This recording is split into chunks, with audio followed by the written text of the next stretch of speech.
Assalamualaikum warahmatullahi wabarakatuh. Alhamdulillah, alhamdulillahi rabbil alamin. Assalatu wassalamu ala asrafil anbiya'i wal mursalin, Sayyidina wa maulana Muhammadin. Asyhadu an la ilaha illallah wa asyhadu anna Muhammadar Rasulullah. Allahumma sholli ala sayyidina Muhammadun musyabihil wal ikram, ya wal jalila wal ikram, wa tahirin wal mujahidina, amma ba'du. Ibadullah wa ittaqullah. Bersyukur kita kehadirat Allah dengan mengucapkan alhamdulillahirabbil alamin atas segala limpahan karunia, rahmah dan hidayahnya, serta dengan izinnya juga kita dapat menjalankan amanahnya, belajar mengenal hakikat amal dan ibadah demi meningkatkan iman dan takwa kita kepada Allah Subhanahu wa ta'ala. Alhamdulillah, bertemu lagi dengan saya Guru Mursyid Syekh Nur Muhammad Buya Irwan Maulana Al-Khalidi, Pasaman, Sumatera Barat. Tentunya dalam rangka berbagi ilmu dan wawasan, insya Allah mudah-mudahan bermanfaat buat kita bersama. Dalam waktu dan kesempatan yang sangat kita muliakan ini, saya akan mengajak sahabat, kerabat, jamaah kaum muslimin dan muslimat, saudaraku dimanapun berada, tentang mengenal apa hakikat dari batin dan rahasia. Di dalam setiap pengkajian atau tadabur, baik itu hakikat, baik itu tarekat maupun ma'rifat, kita akan bertemu dengan istilah batin dan rahasia. Pengenalan hakiki terhadap makna yang dimaksud batin dan rahasia secara psikologis dan secara nalar pikiran, kita tidak bisa membedakan mana yang batin dan mana yang rahasia, karena sama-sama tidak terlihat. Tetapi secara batiniah, kemampuan sifat bagi Allah pada diri kita, tidak ada yang tersembunyi dari apapun yang disampaikan oleh Allah. Hanya orang-orang yang telah berhayat kepada hayatnya Allah, ruhaninya Allah, maka dia akan bisa mampu mengenal apa perbedaan batin dengan rahasia, atau dikatakan batin dan sir. Dalam hal ini kita sandarkan dalam pengenalan diri, cara memahaminya. Mana batin dan mana sir bagi diri. Karena kalau kita mengkaji kerahasiaan Allah tidak boleh keluar dari diri. Maka dalam waktu dan kesempatan ini saya mengajak ke makom diri dalam mengenal apa itu batin dan apa itu rahasia. Batin, dinamakan batin, adalah salah satu kodrat, ya. Kalau dalam sifat ibadah dinamakan ghaib, tetapi batin adalah kodrat asal. Kodrat asal yang mana semua yang terlihat itu berasal dari batin. Batin adalah sifat dari asma. Apapun yang punya nama, dia punya sifat. Sifat ini dikatakan batin. Apapun yang memiliki asma atau nama, dia pasti adalah mengenal sifat. Tidak mungkin ada namanya kalau kodratnya tidak ada. Nah, batin itu dikatakan sebuah wujud, dan rahasia dikenal juga dengan wujud. Tetapi dalam kodrat, batin memiliki asal, sementara rahasia memiliki usul. Ini pencapaiannya berbeda. Kalau kita mengenal usul, artinya itu kekal. Setiap usul datang dan pergi. Di mana usulnya, dan dia akan bertajali dan kembali kepada usul. Karena usul itu bersifat hayun bako. Jadi kalau rahasia, kodrat rahasia itu kodrat yang tidak sirna. Ya, kodrat yang tidak sirna. Nah, itu dinamakan hayun bako.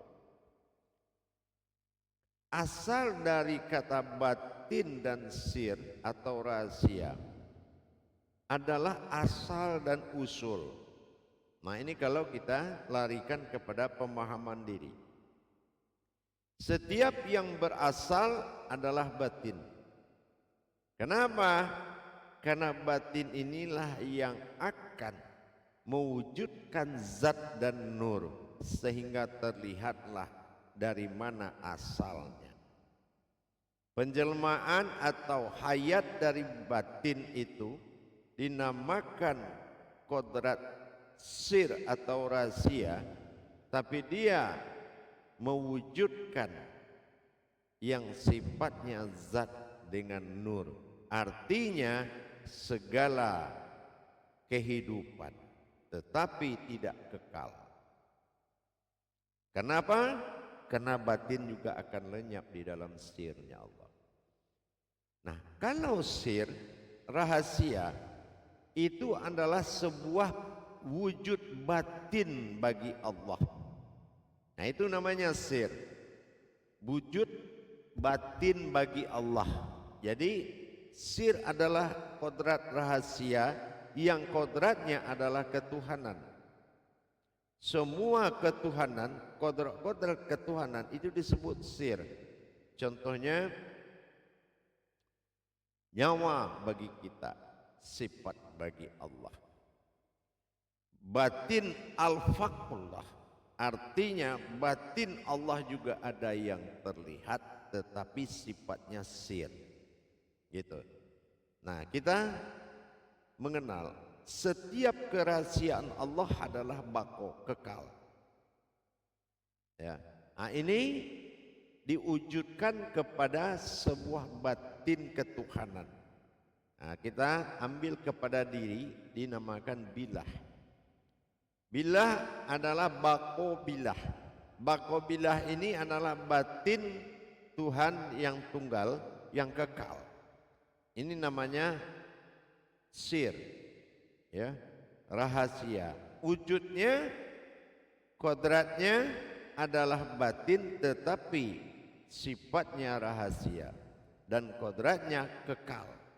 Jadi perbedaan antara makom rahasia dan makom batin adalah kekekalan. Tapi kalau batin sifatnya fana. Gitu. Sifatnya fana. Fana itu artinya dia luput dan bisa luput. Contohnya yang berasal dari alam semesta ini berasal dari batinnya Allah. Nah, ini bisa luput. Nah, ini dinamakan fana. Setiap batiniah dinamakan fana. Ya. Nah, ini asal usul alam ini dari fana. Nah, dari fana inilah munculnya batiniah. Nah, itu. Kalau sir itu wujudnya rahasia, kodratnya kekal. Nah, kalau di tubuh kita melihat antara nyawa dengan tubuh. Nyawa dengan tubuh. tubuh ini kodrat sifatnya batin. Sementara nyawa kodratnya sir. Kalau bertemu tubuh dengan nyawa, ini melahirkan hayat, hidup. Gitu. Jadi kalau kita memahami hayatullah itu adalah pertemuan sir dengan batin menjadi hayat. Hayat ini adalah suatu kodrat zat Allah yang terlihat. Nah itu, ini yang dikatakan sir dan batin. Jadi akhirnya sir dan batin ini kedua-duanya satu kehidupan. Nah kalau kita kenal di hijaiyah itu lam alif dengan alif. Kalau kita kenal di Al-Quran ya hijaiyahnya. Sekarang bagaimana membedakan lam alif dengan alif? Nah kita lihat lam alif tidak juga ada alifnya. Nah gitu ya, alif. Nah, ini satu kesatuan sama dengan sir dan batin tadi. Ya. Tapi kenapa dikatakan bertemunya nyawa kita dengan jasad dinamakan hayat?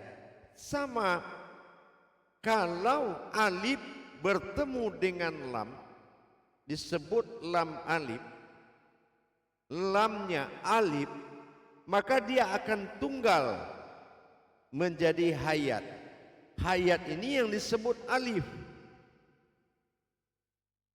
Hayat dari kodrat alif dan lam tadi. Ini yang dikatakan jalalah. Nah, itu yang persamaan kalau kita bawa kepada pengkajian diri. Maka muncullah hayat.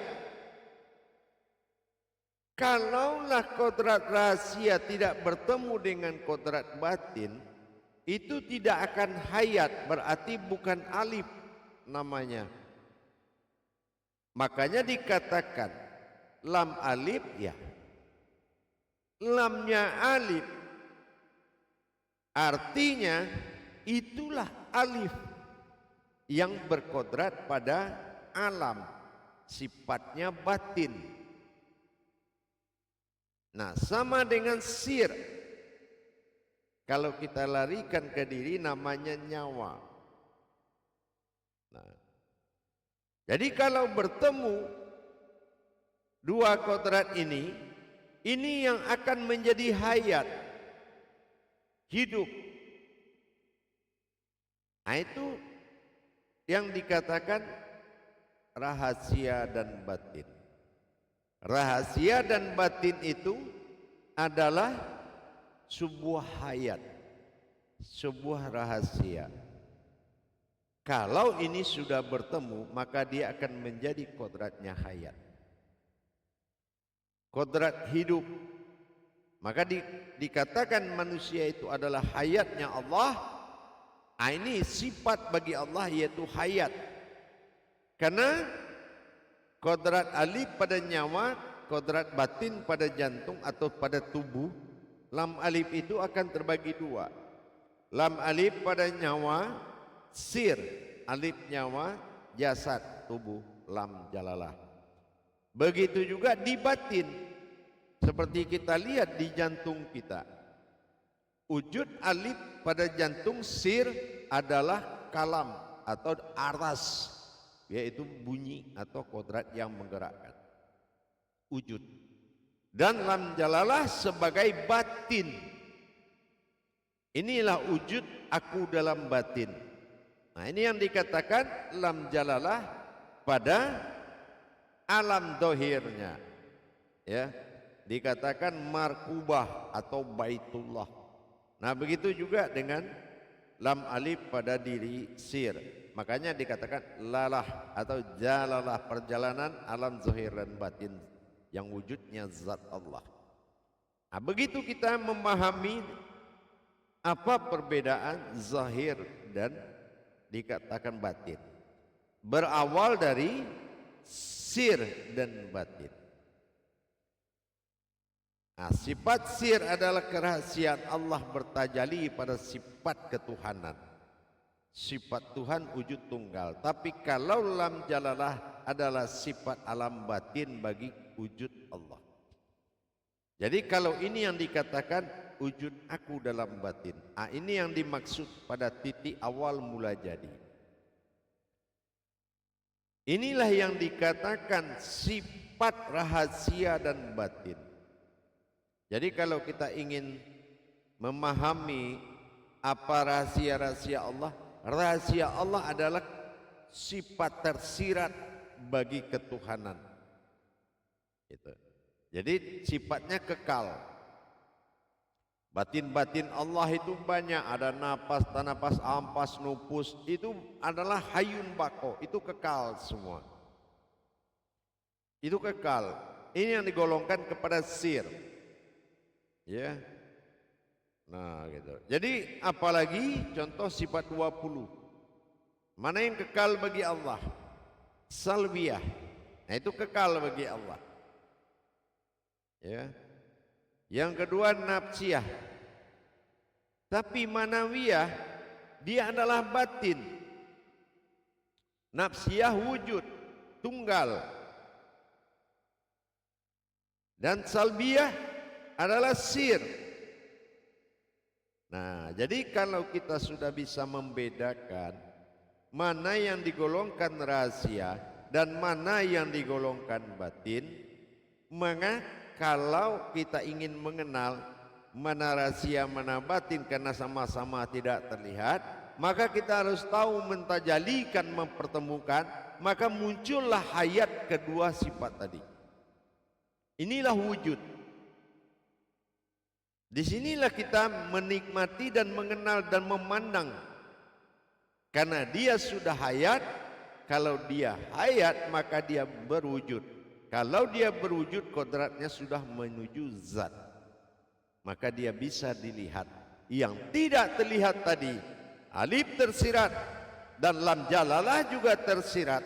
Nah ini juga akan bisa terlihat kalau kita bisa mempertemukan dua kodrat di dalam satu wujud namanya hayat. Kalau kita ada kemampuan mentajalikan, maka sama dengan kita melihat di tubuh kita sendiri. Kalau sudah bertemu jantung dengan nyawa, maka jasad adalah penampakan. Nah ini yang dikatakan ahyan karajiah. Kalau sudah bertemu ahyan sabitah dengan kudus, Ruh Kudus tadi, atau dikatakan dengan diri jauhar tadi, maka dia akan terlihat ahyan karajiahnya. Sama kita mengenal sir dan batin. Mengenal sir dan batin itu agar bisa dia terlihat, maka allafa kata alif satukanlah.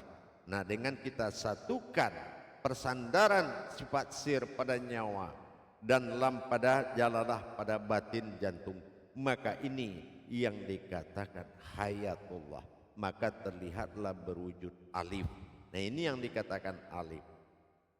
Jadi kalau kita mengenal apa itu rahasia, apa itu batin, adalah dengan mengenal tajali perjalanan. Apa dari awal batin, apa dari awal rahasia. Dan ini akan menjadi satu kesatuan, yaitu hayat hidup. Nah, hidup ini baru ada dua dia. Ada kehidupan, ada yang hidup. Nah ini ada zahir dan ada batin. Jadi pengenalan rahasia dan batin itu adalah dengan memahami fana pada batin, filah nama kodratnya, bako pada sir, bilah pada kodratnya. Saya ulangi, batin fana pada kodrat batin, artinya tidak berurat, tidak berdarah. Filah pada wujudnya, yaitu terlihat, batin yang terlihat. Kalau sir adalah bako, kekal pada sifatnya, bilah pada wujudnya, yaitu wujud batin Allah, rahasia Allah. Jadi fana'um filah wal baqa'um filah. Dapatilah diri yang kekal dan kekalkanlah diri itu. Insya Allah. Dengan ini kita sudah paham batasan mengenal rahasia dan mengenal batin dari dua kodrat, fana filah dan baqa'um filah.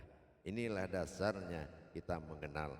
Jadi sandaran seperti ini yang menjadikan adanya hayat, disebut dengan bersifatnya aku pada sifatku sendiri. Ini dalam bahasa ma'rifatnya. Jadi kalau kita sudah mengenal bagaimana pengenalan terhadap sir dan batin, insya Allah kita akan bisa mendapatkan kenyataannya. Insya Allah mudah-mudahan bermanfaat. Jadi kita sudah tahu batasan mana rahasia yang bersifat kekal. Batin-batin Allah yang sangat kekal itu golongannya rahasia. Dan batin yang tidak kekal itu golongannya adalah batin. Tapi sifat daripada itu semua adalah setiap batin kodratnya umat, setiap sir kodratnya Tuhan. Setiap batin kodratnya umat, setiap sir kodratnya Tuhan. Inilah yang dikatakan zahiru Rabbi wal batinu abdi. Zahir itu adalah penampakan kerahasiaan Allah. Allah bil zahiru wallahi bil batinu. Jadi dengan demikian kita sudah bisa memilah-milah mana yang rahasia dan mana yang batin. Insya Allah mudah-mudahan bermanfaat. Akhirul kalam wabillahi taufik wal hidayah. Wassalamualaikum warahmatullahi wabarakatuh.